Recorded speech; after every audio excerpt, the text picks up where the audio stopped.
అందరికీ నమస్కారం.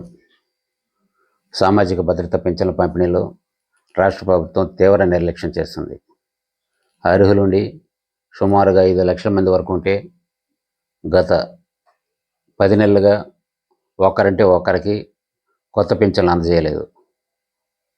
భర్తలు చనిపోతే భార్యలకు మాత్రం అరకొరగా కొత్తగా పింఛన్లు ఇస్తున్నట్లు అందజేశారు. ఇవి కూడా గత 4 నెలల నుంచి అమలు చేస్తున్నారు. కొత్త పింఛన్లు తీసుకోవడంలో, దరఖాస్తులు తీసుకోవడంలో సెర్ప్ నిర్లక్ష్యం చేస్తుంది.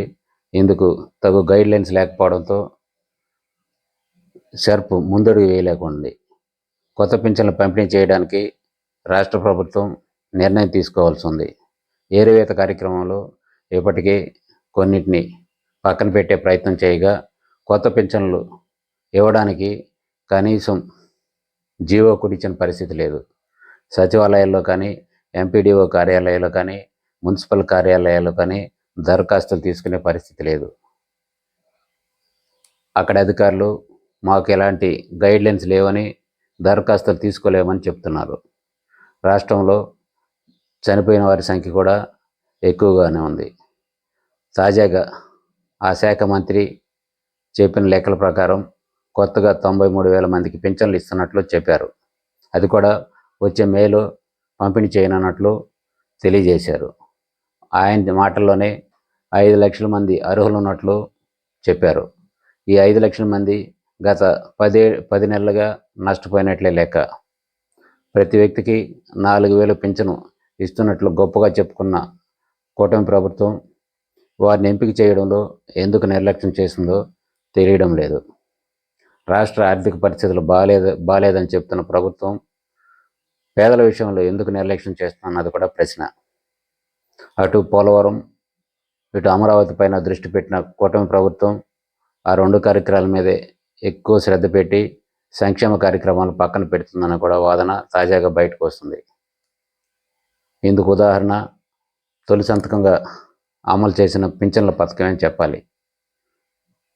పింఛన్ల పంపిణీ సక్రమంగా చేస్తున్నా, పేదలకు అందజేస్తున్నా కొత్త వారిని ఎంపిక చేయడంలో జాప్యం ఎందుకన్నది కూడా అధికారులు, అటు ప్రభుత్వం చెప్పాల్సిన బాధ్యత ఉంది. సుమారుగా 5 లక్షల మంది అంటే నెలకు 200 కోట్ల మేర నష్టపోయినట్టే చెప్పాలి.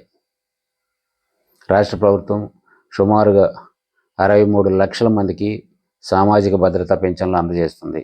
నెల సుమారు 2,717 కోట్లు పంపిణీ చేస్తుంది. ఇంత పెద్ద ఎత్తున కార్యక్రమం చేస్తున్న ప్రభుత్వం కొత్త వారికి, అర్హత ఉన్న వారికి పింఛన్లు పంపిణీ చేయాల్సి ఉంది. భర్తలు చనిపోయిన వారు చాలామంది నిరీక్షిస్తున్నారు. వైకల్యం ఉన్నవారు, వృద్ధులు చాలా ఇబ్బందులు పడుతున్నారు. అలాంటి వారికి పింఛన్లు ఎందుకు పంపిణీ చేయలేదన్న ప్రశ్న గ్రామాల్లో వస్తుంది.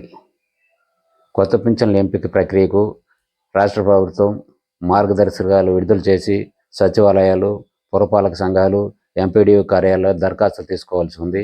ఈ ప్రక్రియను రాష్ట్ర ప్రభుత్వం చేపట్టాలని ప్రజలు కోరుతున్నారు. ఏటా సుమారుగా మంత్రి గారి లెక్కల మేరకే 5 లక్షల మంది కొత్త వారు వస్తున్నట్లు తెలుస్తుంది. చనిపోయిన వారికి మాత్రం ప్రతి నెల పింఛన్లు ఏరి రద్దు చేస్తున్నా కొత్త వారికి ఎందుకు ఇయ్యరన్న ప్రశ్న ప్రజలను చూస్తుంది. దీనిపైన ప్రభుత్వం కాస్త చొరవ తీసుకుని కొత్త వారికి పింఛన్లు ఎంపిక చేయడంలో శ్రద్ధ పెట్టాల్సి ఉంది. వాస్తవంగా గతంలో బాబు గారి మీద ఓ ఆరోపణ ఉండేది. ఎవరైనా చనిపోతే మాత్రమే కొత్త పింఛన్ ఇస్తారని, అది ఏడాదికో 2 ఏళ్లకో ఇస్తారన్నది గతంలో అప్పటి కాంగ్రెస్ ప్రభుత్వం తీవ్రంగానే ఆరోపణ చేసింది. తాజా పరిస్థితుల్లో కాస్త చంద్రబాబు నాయుడు గారు ఉదారంగా వ్యవహరిస్తున్నారు. ముఖ్యంగా పింఛన్ల విషయంలో చాలా ముందు చూపుతూ ఉన్నారు. ఆయన దీనిపైన దృష్టి పెట్టాలని ప్రజలు కోరుతున్నారు.